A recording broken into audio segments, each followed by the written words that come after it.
Hello everyone, welcome back to my channel, Simply Life and Truth. Belinda is my name. I hope you're okay. I hope everything's good. Yeah, so today's topic is very exciting because it's something that is part of us. Those are habits. Habits are very key and important. All of us have habits. Just sit down and study yourself for a second.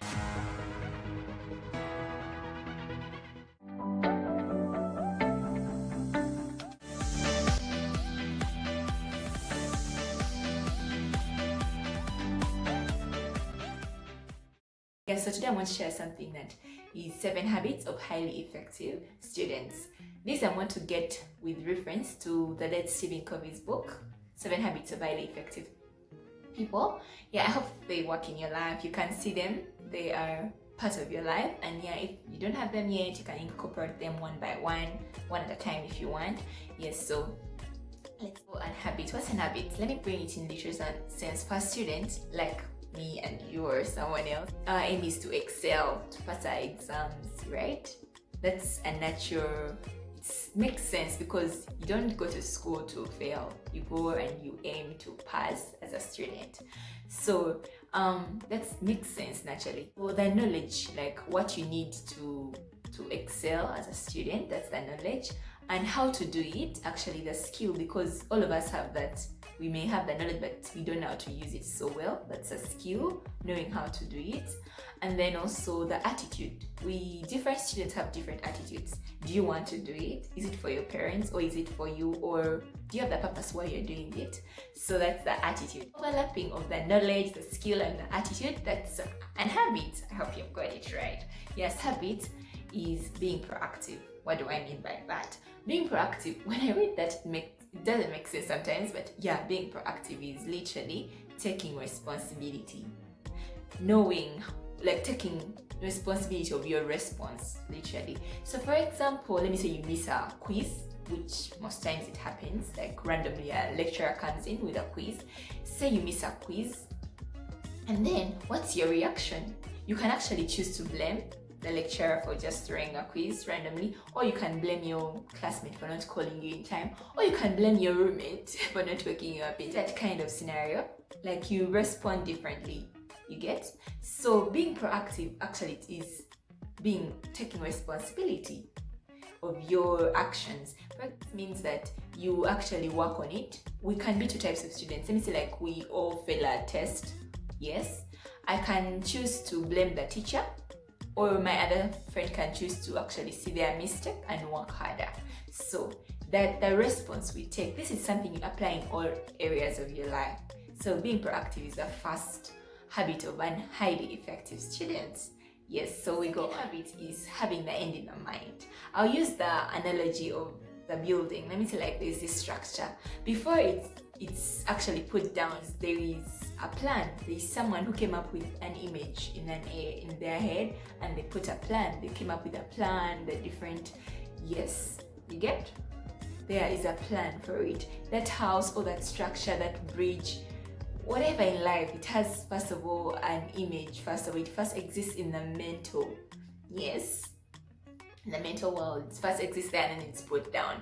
So when you choose to take a course, let me say you choose to take up an online course on accounting, the image you have is that I'll finish this course knowing this. Like you have an image of like I'll finish this course with this in my picture in our mind. So that's a second habit, it's having a picture. I have a video on drawing a vision board. It can help you. I want to leave it in the link below. You can look out on how to come up with visuals and everything.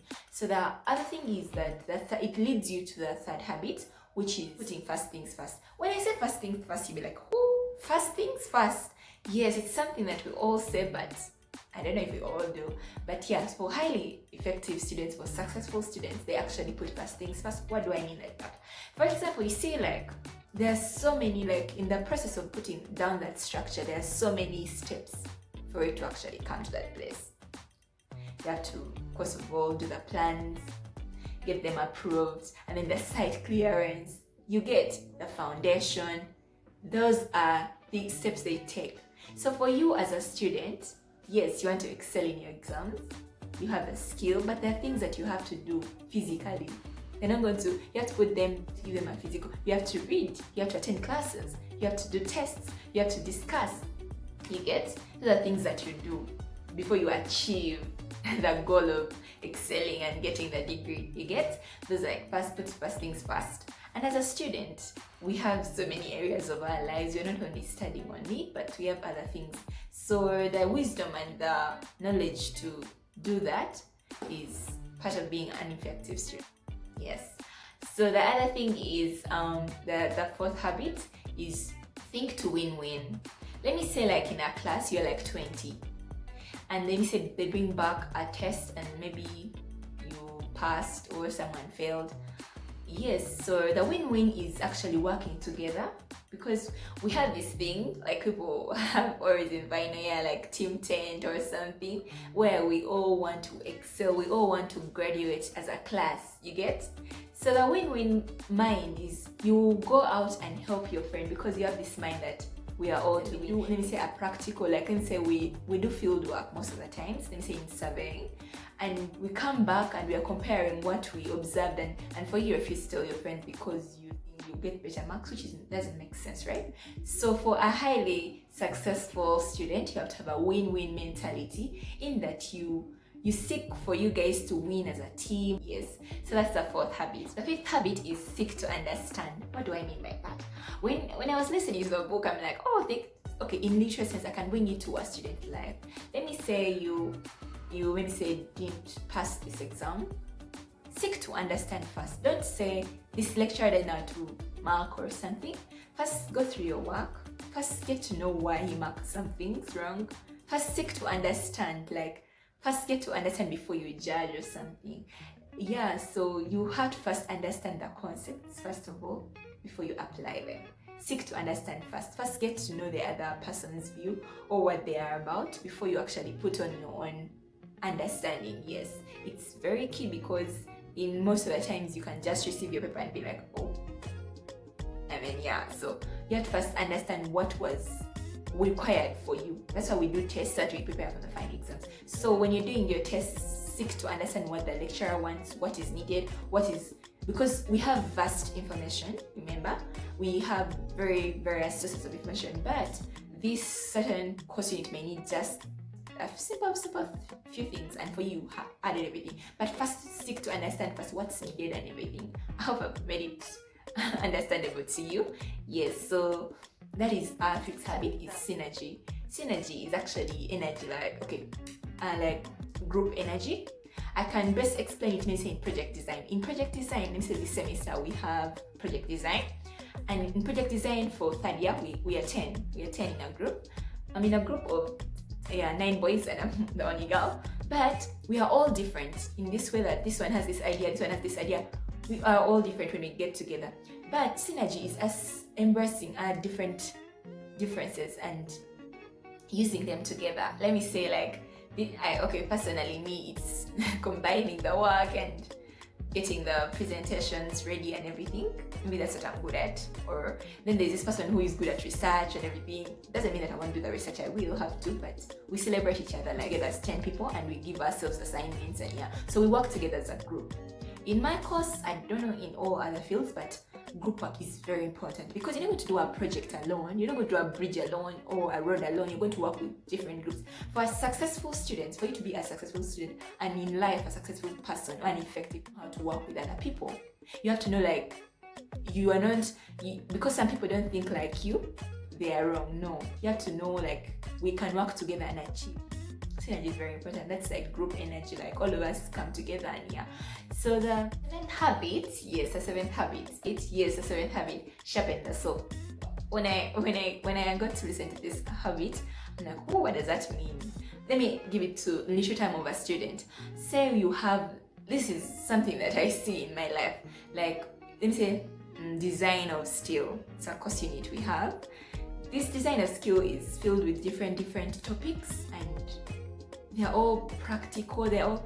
So let me say I missed, let me say the time when I missed a lecture, I was not around, when it comes to understanding, it's a bit hard because I was not in class, right?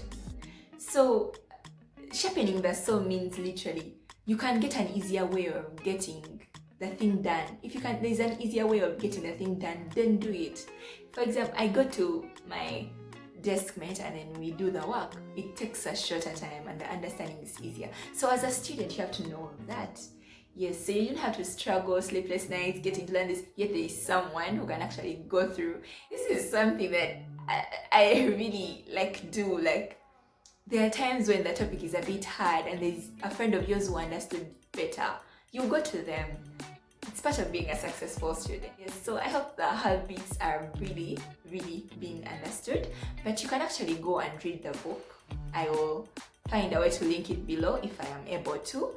Yes, you can get the book and apply these habits in your life, because these are habits that are, if they become part of you, your life is more effective and you're more successful. And I hope you have liked the video, and I hope you can also share some of those incidences where you have had to apply these habits or where they are part of you. Yes, so thank you so much, and I'm very grateful. If you have liked the video, don't forget to give it a thumbs up if you have liked the video, and also please subscribe and then also share it with your loved ones. Thank you so much. See you next time.